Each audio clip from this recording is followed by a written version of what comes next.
Ассалаумалейкум. Жағдайларыңыз қалай? Машинаны көрсетіп жіберейік дегенбіз біз сізге. Бұл кісі кім болады? Папам. Папан? Естімей ма папан? Да ты чё? Кім бар енді жақта? Басқа біреу бар ма естіртетін? Жоқ, мына жерде только андай естімейтін адамдар жұмыс істейді. Мына жерде естімейтін адамдар жұмыс істейді? Енді қалай түсіндіреміз? Сіз маған беріңіз, мен папаға түсіндіріп беремін. Сен өзің түсіндіріп бересің ба? Серьезно? Онда машинаны көрсетіп жіберейік, папаны айтшы. Söndür de. Bas deydi. Kızım. Senin есің кім? Аяла. Аяла? Өзің нешедесің? 8-ден. 8-десің, Қолың май болып жүр ғой. Қолыңды көрсетші кәні. Нағыр қол бәрі май. Неше баласыңдар?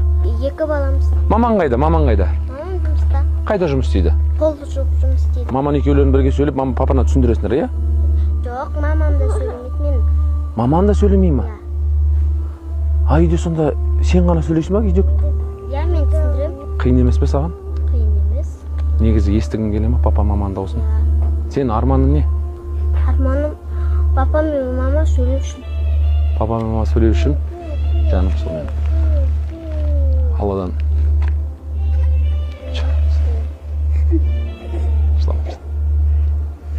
Кеш.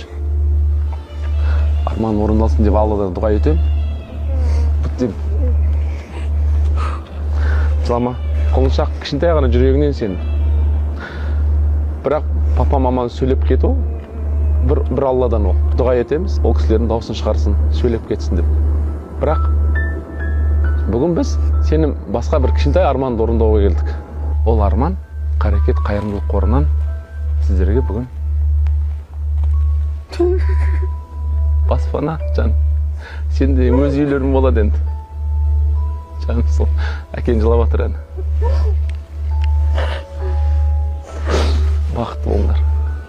Таққан келе қойшы.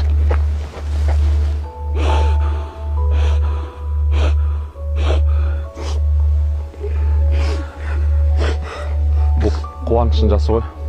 Оңай емес. Бұндай отбасыда үйде ешкім сөйлемейді. Өзің ғана сөйлейсің, үйде бір дауыс жоқ. Жай ғана ыңылдаған дауыста.